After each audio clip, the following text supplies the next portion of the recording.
ഒരു ചെറിയ കഥയിൽ നിന്ന് നമുക്ക് എൻവയോൺമെൻ്റൽ ലോ തുടങ്ങാം. ഈ കഥ നടക്കുന്നത് നോർത്ത് ഇന്ത്യയിലെ ഒരു ഗ്രാമത്തിലാണ്. ഒരു കാടൊക്കെയുള്ള ഒരു സ്ഥലത്തിൻ്റെ അടുത്തുള്ള ഒരു ചെറിയ ഗ്രാമത്തിലാണ്. അപ്പോൾ ഈ ഗ്രാമത്തിലുള്ള ആൾക്കാരെല്ലാം വളരെ സന്തോഷത്തോടും സ്നേഹത്തോടും സമാധാനത്തോടും ഒക്കെ ചേർന്ന് ഈ പ്രകൃതിയോട് ഇണങ്ങി ജീവിക്കുന്ന ഒരു ജനതയായിരുന്നു.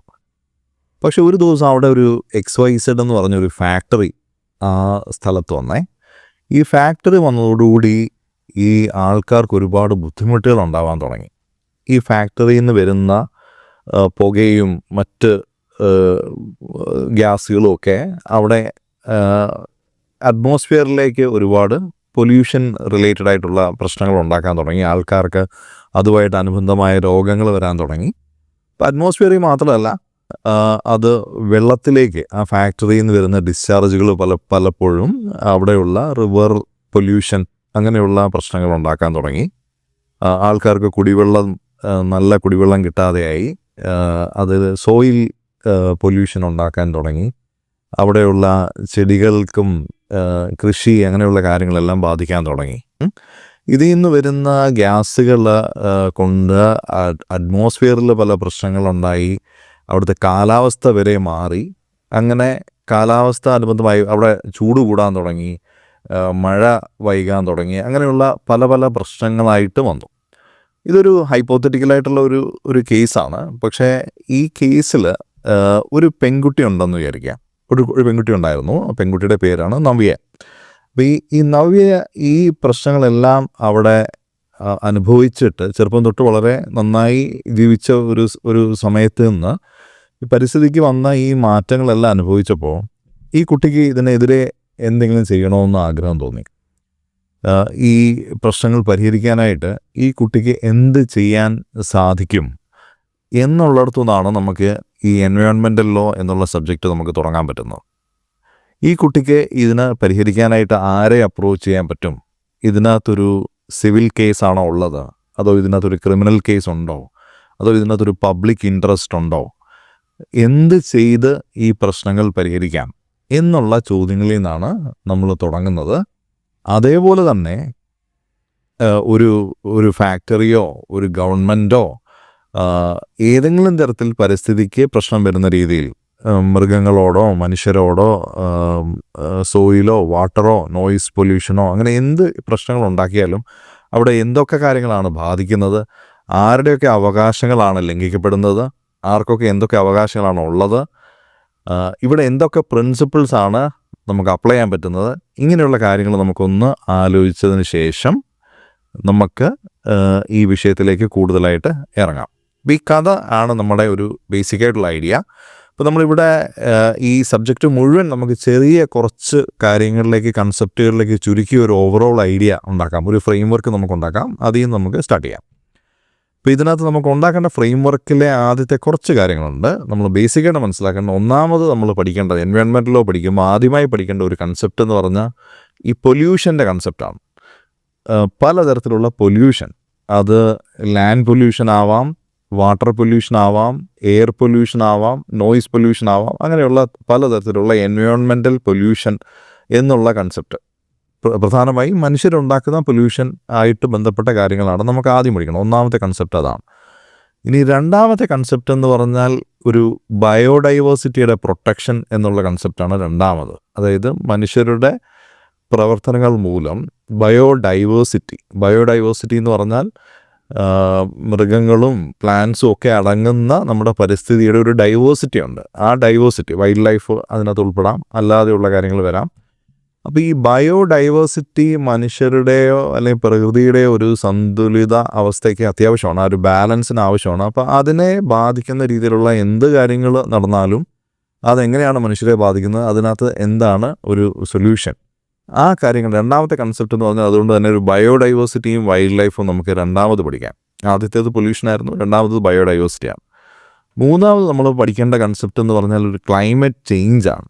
മനുഷ്യരുടെ പ്രവർത്തനങ്ങൾ മൂലം, ഈ പൊല്യൂഷൻ മൂലമോ ബയോഡൈവേഴ്സിറ്റി നശിപ്പിക്കുന്നത് മൂലമോ അങ്ങനെയുള്ള എന്ത് കാര്യങ്ങളും കൊണ്ടോ കാലാവസ്ഥ വരെ എങ്ങനെയാണ് മാറുന്നത്, കാലാവസ്ഥയ്ക്ക് വരുന്ന മാറ്റങ്ങൾ എന്താണ്, കാലാവസ്ഥ മാറിയാൽ ഉള്ള പ്രശ്നങ്ങൾ എന്തൊക്കെയാണ്, അതിൻ്റെ സൊല്യൂഷൻസ് എന്താണ്. ഇതാണ് മൂന്ന് കൺസെപ്റ്റ്.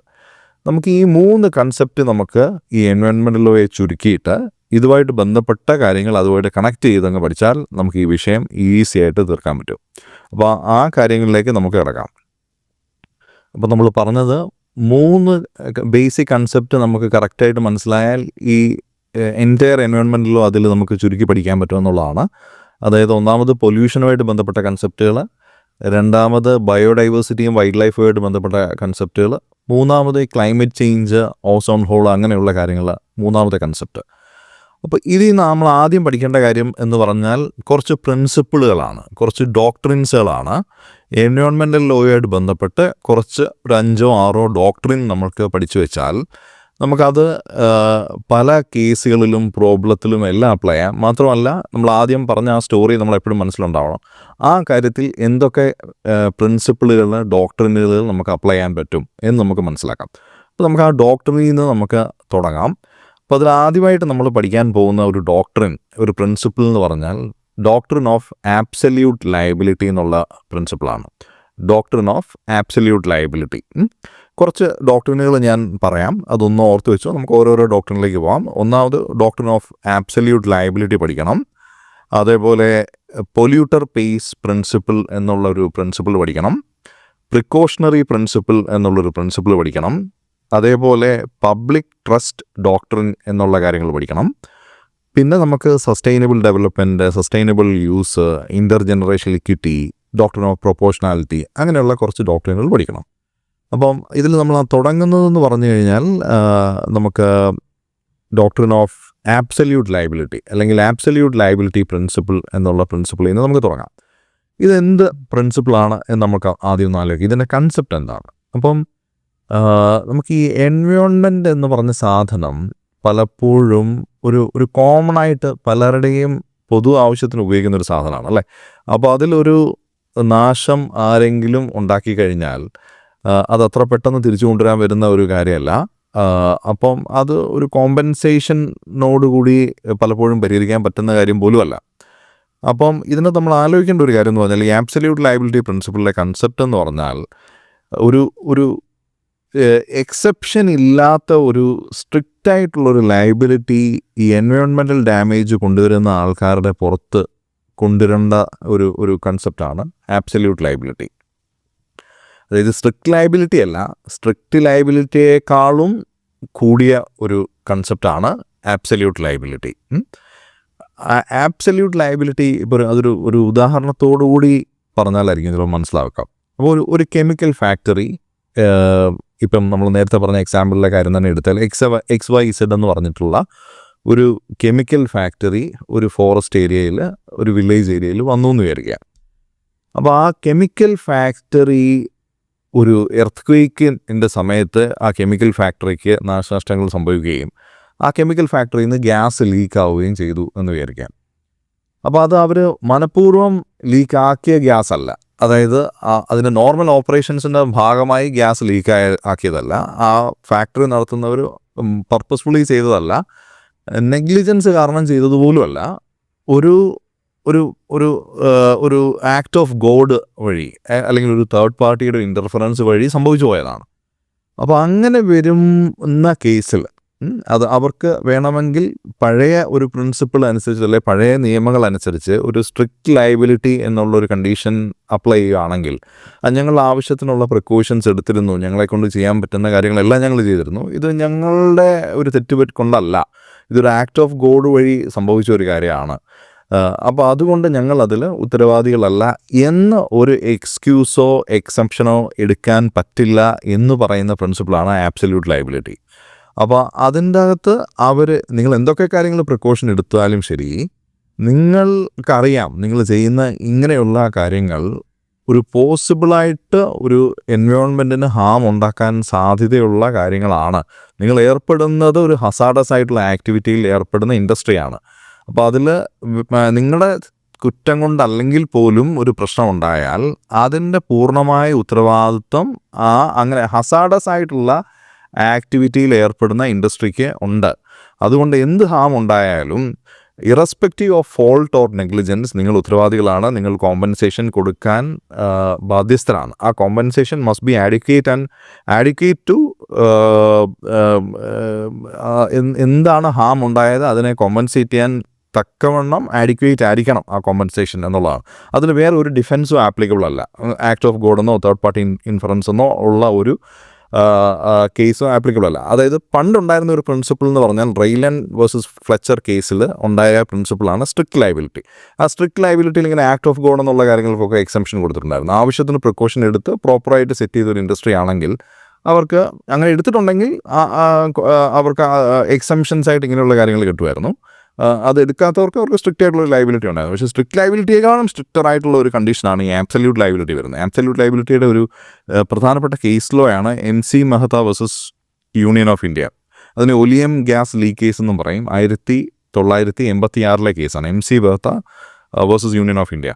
ഈ കേസിൽ സുപ്രീം കോർട്ട് പറഞ്ഞതാണ് ഇൻഡസ്ട്രീസ് എൻഗേജിങ് ഇൻ ഹസാഡസ് ആക്ടിവിറ്റിയിൽ അങ്ങനെയുള്ള കേസിൽ അപ്ലൈ ചെയ്യുന്ന പ്രിൻസിപ്പിൾ ആബ്സല്യൂട്ട് ലയബിലിറ്റിയാണ്. അതായത് ഒരു പോസിബിൾ എൻവയോൺമെൻറ്റ് ഡാമേജ് ഉണ്ടാവാൻ സാധ്യതയുള്ളൊരു ഇൻഡസ്ട്രിയാണ്, അവിടെ ഹസാഡസ് ആക്ടിവിറ്റിയിലാണ് അവർ ഏർപ്പെടുന്നതെങ്കിൽ നിങ്ങൾക്ക് യാതൊരു എക്സംഷനും കിട്ടില്ല, ഒരു എക്സ്ക്യൂസും പറ്റില്ല. അതിനകത്ത് എങ്ങനെ ഒരു പ്രശ്നം ഉണ്ടായാലും അതിൻ്റെ പൂർണ്ണമായ ലയബിലിറ്റി, ആബ്സല്യൂട്ട് ലയബിലിറ്റി ആ ഇൻഡസ്ട്രി നടത്തുന്നവർക്കാണ്. അപ്പം ഹസാഡസ് ആക്ടിവിറ്റിയിൽ എൻഗേജ് ചെയ്യുന്ന ഇൻഡസ്ട്രി ആണെങ്കിൽ അവർ തീർച്ചയായിട്ടും ഈ ഒരു കാര്യം, ഈ ഒരു പ്രിൻസിപ്പിൾ അറിയണം. അപ്പോൾ അതുകൊണ്ട് തന്നെ നമ്മൾ ആദ്യം പറഞ്ഞ സ്റ്റോറിയിലേക്ക് ഒന്ന് തിരിച്ചാലോചിച്ചു. അവിടെ നമുക്ക് അപ്ലൈ ചെയ്യാൻ പറ്റുന്ന ഒരു പ്രിൻസിപ്പിളാണ് പ്രിൻസിപ്പിൾ ഓഫ് ആബ്സല്യൂട്ട് ലയബിലിറ്റി. ഇത് എസ്റ്റാബ്ലിഷ് ചെയ്ത കേസിലോ 1986 MC Mehta versus Union of India case, അതിനെ ഒലിയം ഗ്യാസ് ലീക്ക് കേസ് എന്നും പറയും. ഈ കേസിലാണ് ഈ പ്രിൻസിപ്പിൾ വന്നത്. അപ്പോൾ ഇതാണ് നമ്മൾ ആദ്യം പഠിക്കേണ്ട പ്രിൻസിപ്പിൾ. ഈ ഡോക്ട്രിൻ മനസ്സിലായാൽ നമുക്കിനി അടുത്ത ഡോക്ട്രിനിലേക്ക് പോവാം. ഈ പ്രിൻസിപ്പിളാണ് പൊല്യൂട്ടർ പേയ്സ് പ്രിൻസിപ്പിൾ. ഈ പ്രിൻസിപ്പിൾ എന്താണ് പറയുന്നത്? This principle asserts that those responsible for causing pollution should bear the cost of managing it and restoring the environment. ഇതാണ്, അതായത് ആരാണോ പൊല്യൂഷൻ ഉണ്ടാക്കുന്നത് ആ പൊല്യൂഷൻ ഉണ്ടാക്കുന്നവർ എന്ത് ചെയ്യണം? ആ പൊല്യൂഷൻ ഉണ്ടായത് മൂലം അത് മാനേജ് ചെയ്യാൻ വേണ്ട പൂർണ്ണമായ കോസ്റ്റും അവരെടുക്കണം. അതേപോലെയല്ല ആ എൻവയോൺമെൻറ്റ് എങ്ങനെ നാശം വന്നതിന് മുമ്പ് എന്തായിരുന്നു എൻവയോൺമെൻറ്റ്, അതിലേക്ക് ആ എൻവയോൺമെൻറ്റിനെ റീസ്റ്റോർ ചെയ്യാനുള്ള സകല ചെലവും ആ പൊല്യൂട്ടർ എടുക്കണം. അതായത് പൊല്യൂട്ടർ എന്ന് പറഞ്ഞാൽ ഇതിനകത്ത് XYZ എന്ന് പറഞ്ഞാൽ ഒരു ഇൻഡസ്ട്രി ആണെങ്കിൽ ആ ഇൻഡസ്ട്രി അവിടെ വരുത്തിയ സകല പൊല്യൂഷൻ്റെ നഷ്ടങ്ങൾ അവർ ബെയർ ചെയ്യണം. പിന്നെ അതിനെ തിരിച്ചാക്കാനുള്ള സകല ഉത്തരവാദിത്വം അവർക്കാണ്. അപ്പം ഇറ്റ് എൻഷ്യൂർസ് അക്കൗണ്ടബിലിറ്റി ആൻഡ് ഡിറ്റേഴ്സ് നെഗ്ലിജൻസ് എന്നുള്ളതാണ്. അപ്പം ആ നെഗ്ലിജൻസ് എന്നുള്ളൊരു കേസിന് പൂർണ്ണമായി ഒഴിവാക്കി ആ ഇൻഡസ്ട്രിയെ പൂർണ്ണമായും അക്കൗണ്ടബിൾ ആക്കുന്ന ഒരു പ്രിൻസിപ്പിളാണ് പൊല്യൂട്ടർ പേയ്സ് പ്രിൻസിപ്പിൾ. അപ്പോൾ അങ്ങനെ ഉള്ളവർ അഫക്റ്റഡ് പാർട്ടീസിന് കോമ്പൻസേഷൻ കൊടുക്കണം, ഡാമേജ് ആയിട്ടുള്ള എക്കോസിസ്റ്റത്തെ തിരിച്ച് റീസ്റ്റോർ ചെയ്യണം, അങ്ങനെയുള്ള കാര്യങ്ങൾ. അപ്പോൾ ഒരു ഉദാഹരണം പറഞ്ഞാൽ ഒരു ഇൻഡസ്ട്രി ഉണ്ടെന്ന് വിചാരിക്കുക, അത് ഒരു റിവറിലേക്ക് അൺട്രീറ്റഡ് ആയിട്ടുള്ള എഫ്ലുവൻസിനെ ഡിസ്ചാർജ് ചെയ്യുകയാണ്. അപ്പോൾ അങ്ങനെ വരുന്ന സമയത്ത് ആ റിവർ മുഴുവൻ മോശമായി. റിവർ മോശമായപ്പോൾ എന്ത് ചെയ്യണം? ഇവർ ആ ഇൻഡസ്ട്രി ആ റിവറിൽ നിന്ന് അൺട്രീറ്റഡ് ആയിട്ടുള്ള ഡിസ്ചാർജസിനെ പൂർണ്ണമായി മാറ്റി ആ റിവറിനെ പഴയതുപോലെ ആക്കി കൊടുക്കണം. അപ്പോൾ അതുപോലെ അവർ ചെയ്ത ആക്ഷൻ കൊണ്ട് ആർക്കൊക്കെ എന്തൊക്കെ ദോഷം ഉണ്ടായോ അവർക്ക് എല്ലാവർക്കും ആഡിക്വേറ്റഡുള്ള കോമ്പൻസേഷന് കൊടുക്കണം.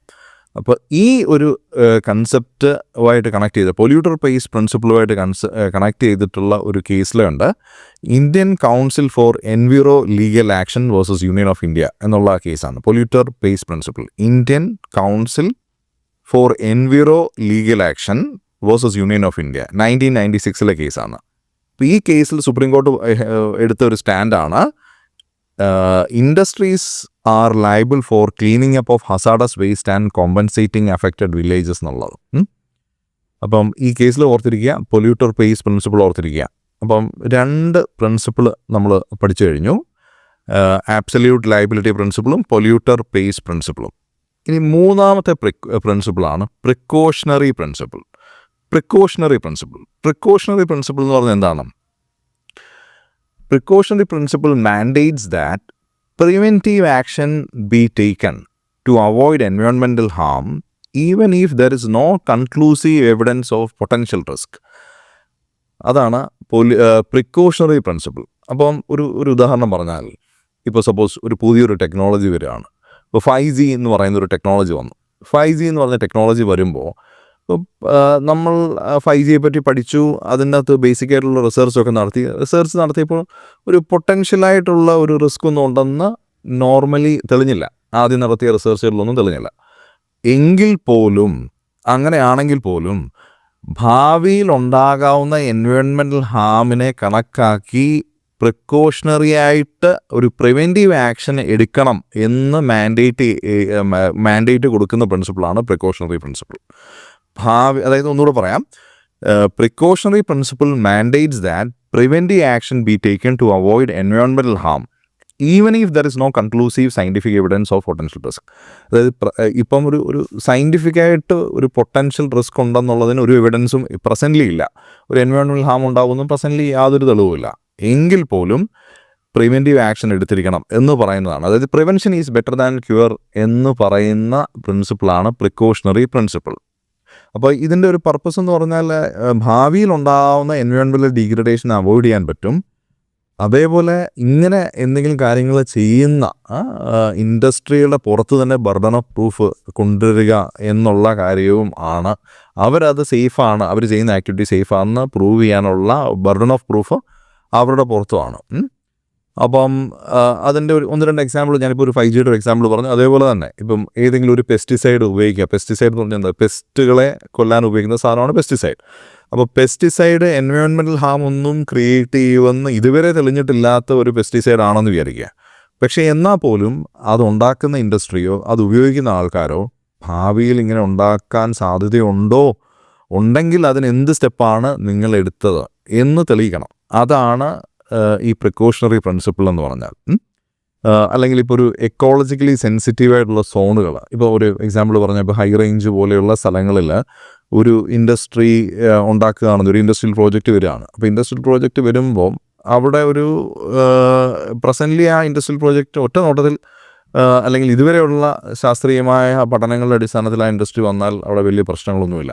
എന്നാൽ ഭാവിയിൽ അങ്ങനെ കൂടായികയൊന്നുമില്ലല്ലോ. പുതിയ തെളിവുകൾ കിട്ടിക്കഴിഞ്ഞാൽ ചിലപ്പം പ്രശ്നങ്ങളുണ്ടാവാം. അപ്പോൾ അതും കൂടെ കണക്കാക്കി നിങ്ങൾ എന്താണ് പ്രിക്കോഷൻസ് എടുത്തേക്കുന്നത്, പ്രിവെൻറ്റീവ് മെഷേഴ്സായിട്ട് എന്താണ് എടുത്തിരിക്കുന്നത്, അല്ലെങ്കിൽ അങ്ങനെ എടുക്കണം എന്ന് പറയുന്ന പ്രിൻസിപ്പിളാണ് പ്രിക്കോഷണറി പ്രിൻസിപ്പിൾ. അപ്പോൾ ഇതുമായിട്ട് ബന്ധപ്പെട്ട ഒരു കേസിലുണ്ട്. ആ കേസിലാണ് Vellore citizens welfare forum versus Union of India. Vellore citizens welfare forum versus Union of India 1996 കേസാണ്. ഈ കേസിൽ സുപ്രീം കോർട്ട് പറഞ്ഞ ഈ പ്രിൻസിപ്പിളാണ്, പ്രിക്കോഷണറി പ്രിൻസിപ്പിളാണ് പറഞ്ഞത്. എന്നിട്ട് സുപ്രീം കോർട്ട് ഓർഡർ ചെയ്തത് പൊല്യൂട്ടിങ് ഇൻഡസ്ട്രീസ് ഒരു ക്ലീനർ ആയിട്ടുള്ള ടെക്നോളജിയിലേക്ക് അഡോപ്റ്റ് ചെയ്യണം എന്നുള്ളൊരു പ്രിൻസിപ്പിളാണ് ഈ Vellore citizens welfare forum versus Union of India കേസിൽ പറഞ്ഞത്. ഇത് പ്രിക്കോഷണറി പ്രിൻസിപ്പിളുമായിട്ട് കണക്ട് ചെയ്തിട്ടുള്ള കാര്യങ്ങളാണ്. അപ്പോൾ നമ്മളിപ്പം എത്ര പ്രിൻസിപ്പിൾ പഠിച്ചു? നമ്മൾ ആബ്സല്യൂട്ട് ലയബിലിറ്റി പ്രിൻസിപ്പിൾ പഠിച്ചു, അതേപോലെ പൊല്യൂട്ടർ പേസ് പ്രിൻസിപ്പിൾ പഠിച്ചു, പ്രിക്കോഷണറി പ്രിൻസിപ്പിൾ പഠിച്ചു. ഇനി നമുക്ക് അടുത്ത ഒരു ഡോക്ട്രിൻ പഠിക്കാം. ഇത് പബ്ലിക് ട്രസ്റ്റ് ഡോക്ട്രിൻ എന്നുള്ള ഡോക്ട്രിനാണ്. Public trust doctrine. അപ്പോൾ ഇതിനെന്താ കൺസെപ്റ്റ് നമ്മൾ നോക്കാം. Public trust doctrine holds that natural resources like air, water, forest and wildlife are held in trust by the government for public use and enjoyment. The state has a fiduciary duty to protect these resources for present and future generations.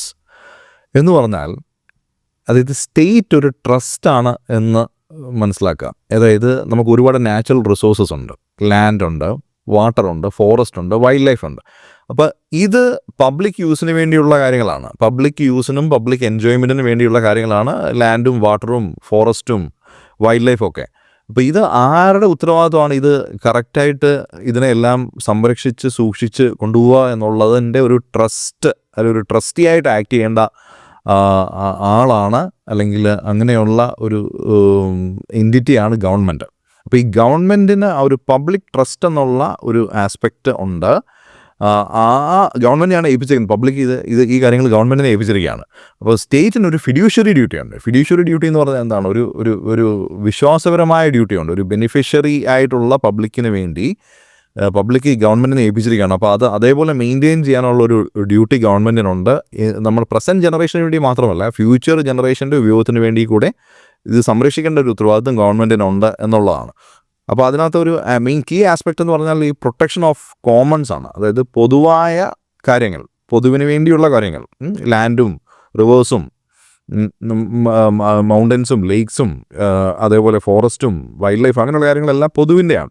പൊതുവിൻ്റെ കാര്യം protect ചെയ്യുക എന്നുള്ള ഉത്തരവാദിത്തം ഗവൺമെൻറ്റിനുണ്ടെന്നും ആ natural റിസോഴ്സസിനെ ഒരു unrestricted ആയിട്ട് privatise ചെയ്യാനും പാടില്ല എന്നുള്ളതുമാണ് ഈ പ്രിൻസിപ്പിൾ, പബ്ലിക് ട്രസ്റ്റ് ഡോക്ട്രിൻ. അപ്പോൾ ഒരു റിവർ ഉണ്ടെന്ന് വിചാരിക്കുക, ആ റിവറിനെ ഒരു പ്രൈവറ്റ് പാർട്ടിക്ക് കൊടുക്കുക, അല്ലെങ്കിൽ ഒരു ഫോറസ്റ്റ് കുറേ കാര്യങ്ങളെല്ലാം ഒരു പ്രൈവറ്റ് ഏജൻസിക്ക് സെല്ല് ചെയ്യുക. ഇങ്ങനെയുള്ള കാര്യങ്ങളൊക്കെ പബ്ലിക് ട്രസ്റ്റ് ഡോക്ടറിന് എതിരാണ്. അപ്പോൾ അങ്ങനെ എന്തെങ്കിലും ഒരു കാര്യം സംഭവിച്ചിട്ടുണ്ടോ, നമ്മൾ ആദ്യത്തെ സ്റ്റോറി ആലോചിക്കുക, ആ സ്റ്റോറിയിൽ അങ്ങനെ എന്തെങ്കിലും സംഭവിച്ചിട്ടുണ്ടെങ്കിൽ അവിടെ നമുക്ക് അപ്ലൈ ചെയ്യാൻ പറ്റുന്ന ഡോക്ടറിന് ഏതാണ്? Public trust doctrine. അവിടെ ഉപയോഗിക്കാവുന്ന ഒരു കേസിലോ ഏതാണെന്ന് ആലോചിക്കുക. അവിടെ MC മെഹ്തയുടെ ഒരു കേസിലോ ഉണ്ട്. ഈ MC മെഹ്ത എന്ന് പറഞ്ഞൊരു ഫേമസ് ആയിട്ടുള്ളൊരു എൻവയോൺമെൻറ്റൽ ലോയറാണ്. അപ്പോൾ ഇദ്ദേഹം ഒരുപാട് പബ്ലിക് ഇൻട്രസ്റ്റ് ലിറ്റിഗേഷൻസ് നടത്തി എൻവയോൺമെൻറ്റൽ റൈറ്റ്സ് അപ്ഹെൽഡ് ചെയ്യാൻ വേണ്ടിയിട്ട് ഒരുപാട് എഫേർട്ട് എടുത്ത ഒരു ലോയറാണ്. അതുകൊണ്ട് തന്നെ പല എൻവയോൺമെൻറ്റ് റിലേറ്റഡ് കേസിനകത്ത് MC മെഹ്ത കാണാം. അപ്പോൾ ഇതിനകത്തുള്ള MC മെഹ്തയുടെ കേസ് എന്ന് പറഞ്ഞാൽ MC Mehta versus Kamal Nath. MC Mehta versus Kamal Nath 1997 കേസാണ്. ഈ കേസിൽ സുപ്രീം കോർട്ടിൻ്റെ റൂളിംഗ് എന്താണെന്ന് നമ്മൾ നോക്കാം.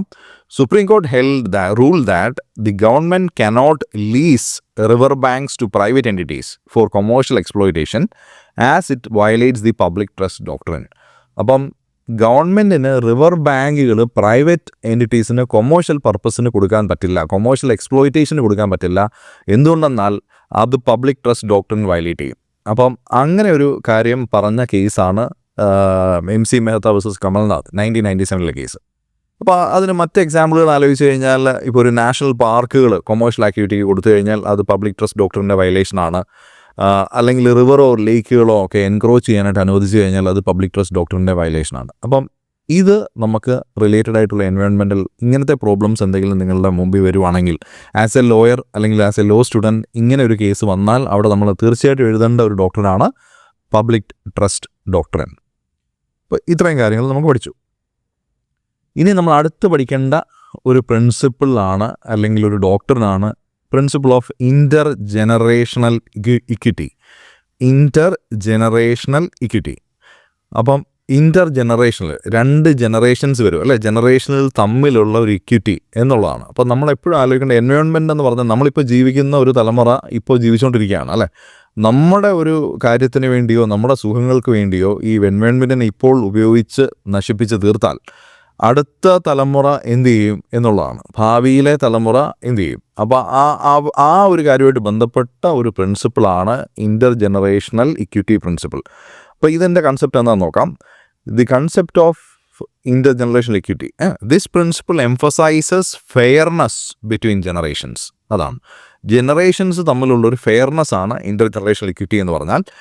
It obligates the present generation to conserve the environment for future generations. അതാണ് പ്രസൻറ്റ് ജനറേഷൻ ഫ്യൂച്ചർ ജനറേഷന് വേണ്ടി എൻവയോൺമെൻറ്റിനെ കൺസേർവ് ചെയ്യണം എന്ന് പറയുന്നതാണ് principle of intergenerational equity.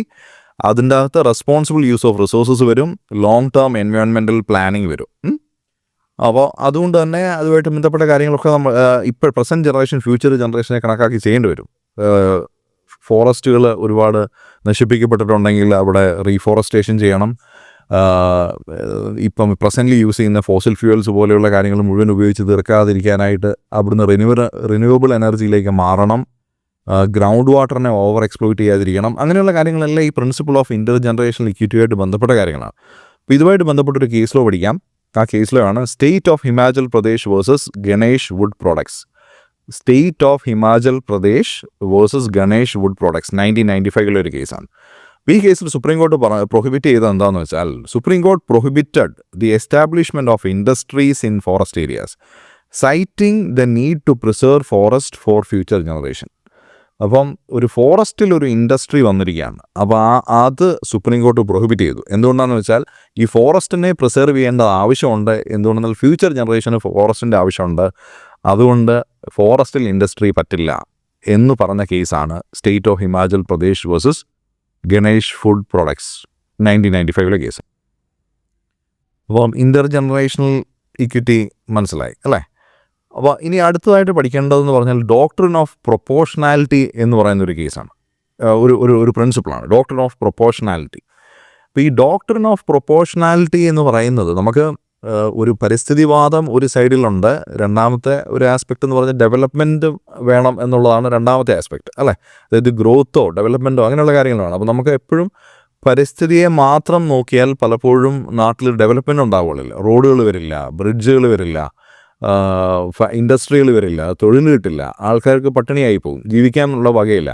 അപ്പോൾ അങ്ങനെയുള്ളൊരു കാര്യം വരും. എന്നാൽ അതേസമയം പരിസ്ഥിതി ഇല്ല എന്നുണ്ടെങ്കിൽ അവിടെ അതിൻ്റെ പ്രശ്നങ്ങളാണ്. അവിടെയും നമുക്ക് നല്ല കുടിവെള്ളം ഉണ്ടാവില്ല, നല്ല വായു ഉണ്ടാവില്ല, ശബ്ദമലിനീകരണം ഉണ്ടാവാം, ക്ലൈമറ്റ് മാറും, അവിടെയും പട്ടിണിയായി പോകും. അപ്പോൾ രണ്ട് കാര്യങ്ങളുണ്ട് നമുക്ക് ബാലൻസ് ചെയ്യാനായിട്ട്. ഒരു സൈഡിൽ എൻവയോൺമെൻറ്റ് ഉണ്ട്, മറ്റേ സൈഡിൽ ഡെവലപ്മെൻ്റ് ഉണ്ട്. അപ്പോൾ ഇത് തമ്മിലൊരു ഒരു ബാലൻസ് ആവശ്യമാണ്. അപ്പം ഇതിനകത്ത് ഏതെങ്കിലും കാര്യത്തിൽ ഡെവലപ്മെൻറ്റിൻ്റെ കാര്യത്തിലോ എൻവയോൺമെൻറ്റിൻ്റെ കാര്യത്തിലോ ഒരു റെസ്ട്രിക്ഷൻസ് കൊണ്ടുവന്നാൽ ആ റെസ്ട്രിക്ഷൻ റീസണബിൾ ആയിരിക്കണമെന്നും പ്രൊപ്പോർഷണൽ ആയിരിക്കണം എന്നുള്ളതുമാണ് ഈ ഡോക്ട്രിൻ ഓഫ് പ്രൊപ്പോർഷണാലിറ്റി പറയുന്നത്. അതായത് restriction should be reasonable and proportionate to the environmental threat possessed. അപ്പം ഒരു ഡെവലപ്മെൻറ്റായിട്ടൊരു കാര്യം വരുന്നു എന്ന് വിചാരിക്കുക, അതിനൊരു എൻവയോൺമെൻറ്റൽ ത്രെട്ട് ഉണ്ട്, ശരി.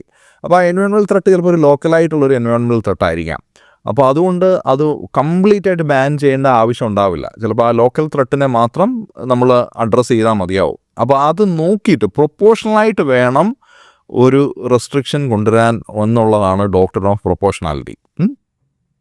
അപ്പം ഇതിനകത്ത് കീ ആസ്പെക്റ്റ് എന്ന് പറഞ്ഞാൽ എൻവയോൺമെൻറ്റൽ ആക്ടിവിറ്റിയുടെ പുറത്ത് എക്കണോമിക് ആക്ടിവിറ്റിയുടെ പുറത്ത് എക്സസീവ് ആയിട്ടുള്ള റെസ്ട്രിക്ഷൻസ് അവോയ്ഡ് ചെയ്യണം എന്നുള്ളതാണ് ഒരു കാര്യം.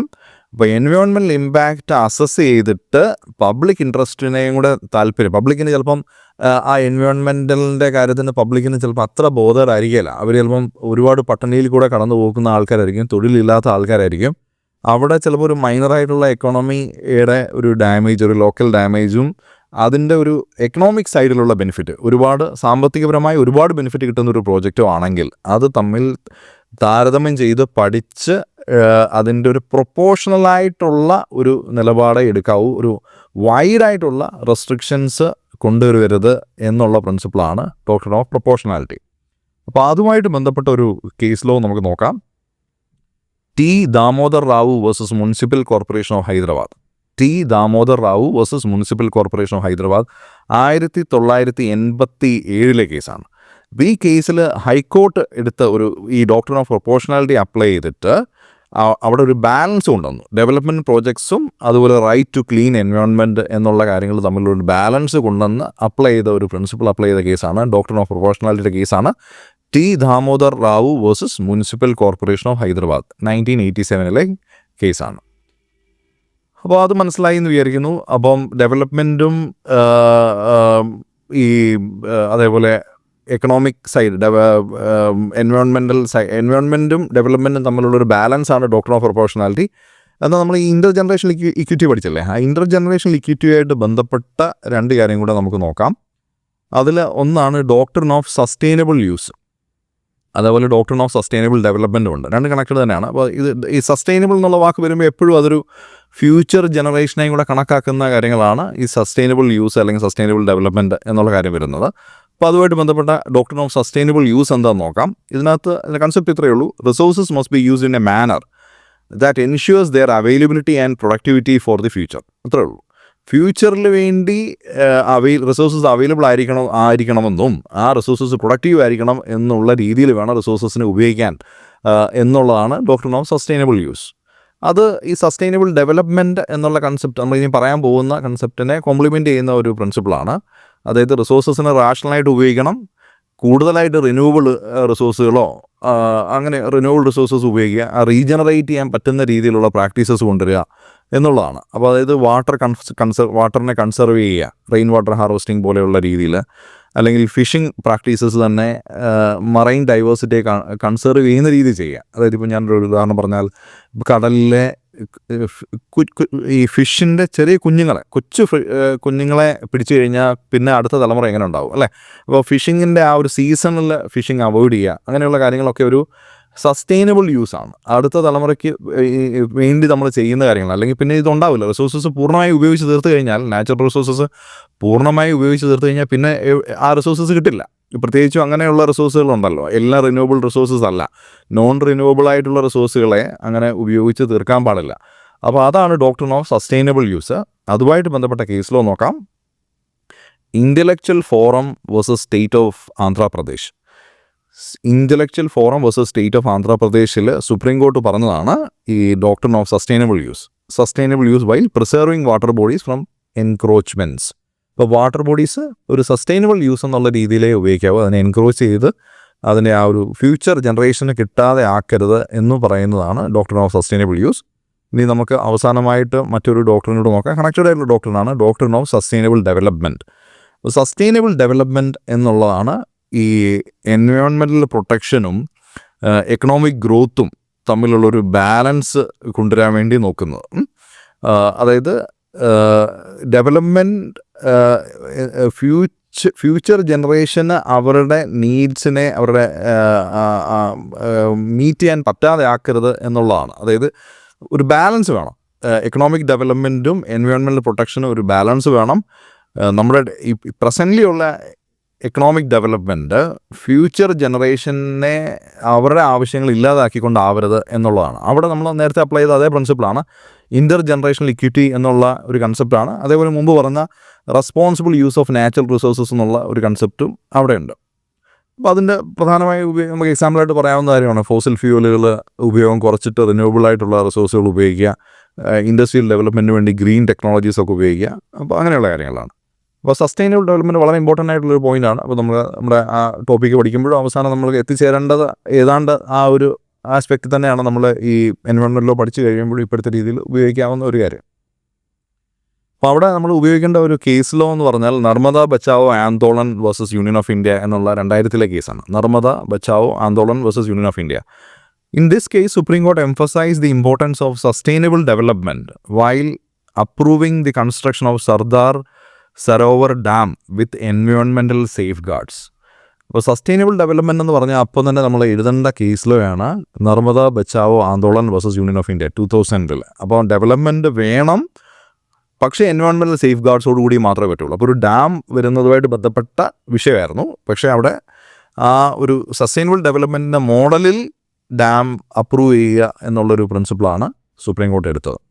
അപ്പോൾ നമ്മൾ ഈ പറഞ്ഞ കേസുകൾ ഇപ്പം കുറച്ചൊരു 8-9 പ്രിൻസിപ്പിളുകൾ നമ്മൾ പറഞ്ഞു. ആ അത്രയും പ്രിൻസിപ്പിളുകൾ നമ്മളൊന്ന് മനസ്സിലാക്കി വയ്ക്കുക, വളരെ പ്രധാനപ്പെട്ടതാണ്.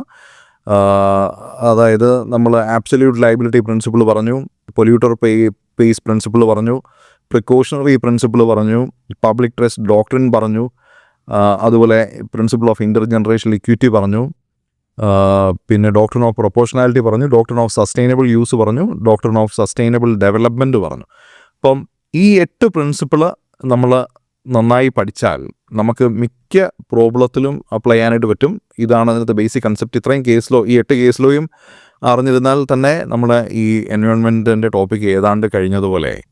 ഇനി ഈ പ്രിൻസിപ്പിൾസിനെ നമ്മൾ ആ 3 കൺസെപ്റ്റിലേക്ക് ഒന്ന് ചുരുക്കിയാൽ മാത്രം മതി. ആ 3 കൺസെപ്റ്റ് എന്ന് പറഞ്ഞാൽ ഞാൻ പറഞ്ഞു പൊല്യൂഷനുമായിട്ട് ബന്ധപ്പെട്ട കൺസെപ്റ്റുകൾ, ബയോഡൈവേഴ്സിറ്റിയും വൈൽഡ് ലൈഫുമായിട്ട് ബന്ധപ്പെട്ട കൺസെപ്റ്റുകൾ, ക്ലൈമറ്റ് ചേഞ്ച്, ഓസോൺ ഹോൾ പോലെയുള്ള കൺസെപ്റ്റുകൾ. അപ്പോൾ അത് അവിടെ വരുമ്പോൾ എന്തൊക്കെ കാര്യങ്ങളാണ് ശ്രദ്ധിക്കേണ്ടത്, അതുമായിട്ട് ബന്ധപ്പെട്ട എന്തൊക്കെ കാര്യങ്ങളാണ്. ഫൈനലി ഇതിനകത്ത് ആരെയാണ് ഒരു ഡിസ്പ്യൂട്ട് ഉണ്ടെങ്കിൽ അല്ലെങ്കിൽ ഒരു റൈറ്റ്സ് വയലേറ്റ് ചെയ്തിട്ടുണ്ടെങ്കിൽ ആരെയാണ് അപ്രോച്ച് ചെയ്യേണ്ടത്? സിവിൽ കോർട്സിനെ അപ്രോച്ച് ചെയ്യാവോ, ക്രിമിനൽ കോർട്സിനെ അപ്രോച്ച് ചെയ്യാവോ, അല്ലെങ്കിൽ എങ്ങനെയാണ് അപ്രോച്ച് ചെയ്യേണ്ടത്, വേറെ എന്തെങ്കിലും ട്രിബ്യൂണൽസ് ഉണ്ടോ, അങ്ങനെയുള്ള കാര്യങ്ങളാണ്. അപ്പോൾ നമുക്ക് ഇതുമായിട്ട് ബന്ധപ്പെട്ട ഒരു ട്രിബ്യൂണലുണ്ട്, നാഷണൽ ഗ്രീൻ ട്രിബ്യൂണൽ.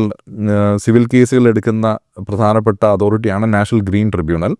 എന്നാൽ ഇവിടെ ക്രിമിനൽ കേസുകൾ ആപ്ലിക്കബിൾ ആണ്. ക്രിമിനൽ കോർട്സിൽ നമുക്ക് പോകാൻ പറ്റും. മജിസ്ട്രേറ്റ് കോർട്ടിൽ നമുക്ക് ക്രിമിനൽ കേസ് ഫയൽ ചെയ്യാം. അതേപോലെ പബ്ലിക് ഇൻട്രസ്റ്റ് ലിറ്റിഗേഷൻ കൊടുക്കാം. നമുക്ക് റിട്ടായിട്ട് ഹൈക്കോർട്ടിലോ സുപ്രീം കോർട്ടിലോ റിട്ട് ഫയൽ ചെയ്യാം. അപ്പോൾ അങ്ങനെയുള്ള റിഡ്രസൽ മെക്കാനിസംസ് പലതുണ്ട്. അപ്പോൾ അങ്ങനെയുള്ള കാര്യങ്ങൾ നമുക്കിതിനകത്ത് കണക്ട് ചെയ്യുക എന്നുള്ളതേ ഉള്ളൂ. അപ്പം ഇത്ര ആസ്പെക്റ്റ് അറിഞ്ഞാൽ തന്നെ നമ്മുടെ ഈ സിലബസ് ഒന്ന് വളരെ ചുരുക്കി മനസ്സിലായി കഴിയാൻ പറ്റും.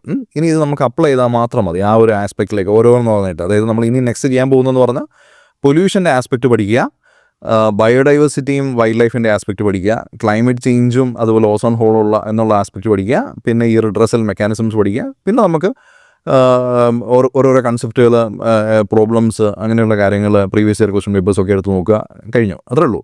അപ്പം മനസ്സിലായെന്ന് വിചാരിക്കുന്നു. നെക്സ്റ്റ് ടോപ്പിക്ക്, നെക്സ്റ്റ് പാർട്ട് പുറകെ അപ്ലോഡ് ചെയ്യുന്നതായിരിക്കും. Thank you.